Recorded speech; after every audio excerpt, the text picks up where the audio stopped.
Brainiac Society is something that I wanted to do to give a platform for artists to build with one another and just collaborate with one another. I personally learn to respect people and I get inspired by other people. Brainiac Society was kind of like me and my travels meeting all of these dope artists, all these talented people, and wanting them to be in my circle and wanting to give them a platform to be heard. It's just a crew and I want people to know it's dope. Double O was good. Yo, I'm back on track. I'm back on that. And it also leaves you a lot more flexibility. Say I want to write a record about, something that's a little bit not what knowledge is normally known for doing. I could write a record and give it to somebody else. Say you want to write that love record and you like, yo, this would be great if Travis McCoy sang this and his band played this. Or this would be dope if Trey Songz sung this. It can happen. But it might not fit with your personal brand. That's why knowing your brand is very important. At this point in my career, there's certain things, and it's a hard thing to figure out because you got people in your ear. One song may work. Now that's defined you.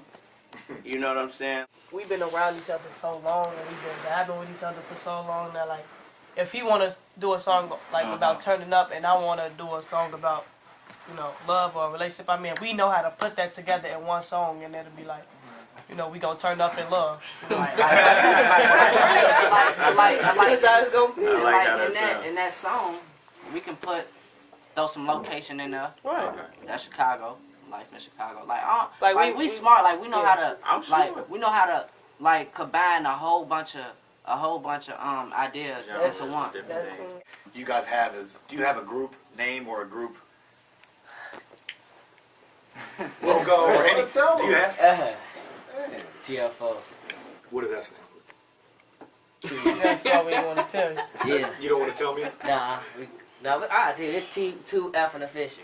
Okay. The F word. Okay. It's about the The Which is cool. Which is marketable? no.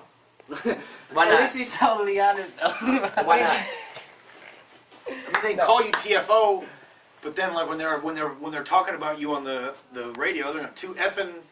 Oh no, they're not gonna say that. But everybody's going to ask you what it is. Like, when NWA did their name, it was super shocking because nobody did it. And it worked for them. But, like, I don't know if that is that shocking anymore. You know what I mean? That was 88. Right. We're in 2013. I would advise against it. That's just me, though. Or use TFO. I don't dislike TFO, but make it have different meanings. That's So- what we're trying to do. So it could, to you guys and to certain people, it could be too effing official. I was saying. But to everybody else, it could mean too fresh. Two flying officials or something Yeah, like that. too fly official or something like that. Because that you got to make sure that it's marketable and companies will want to work with you. Because corporate brands might say, I want to sign TFO. But then once they start looking at it, then people start coming out of the woodwork and go, you know what? Pepsi wants to come give you guys a deal. Man, we want to get TFO to do a commercial with them. And then, you're on your way to you got a big check from Pepsi. You're going to go be in the new marketing campaign, the new commercial, and then an advocacy group. Some parental. I don't want these high school kids TFO. That's a bad word. They're a bad influence. We don't want them. They start putting pressure on Pepsi. Pepsi drops you. Because they're going to look at it like, no, this is way bigger than this. And I don't believe in artists censoring themselves. I think that's corny. I think you should be able to, within, reason. People are going to say ridiculous things, but you should be able to express yourself. But just, like I said, be smart. Be smart with it, yeah. But at the same time, that opens you up to opportunities and looks and people that may never have heard from you. So one of the most important things that I've done with building my brand was doing every opportunity that came my way. Anything people asked me to do when I was on the rise, I did it. Any interview, I would do it. Any event, I would go to it and pass out cards.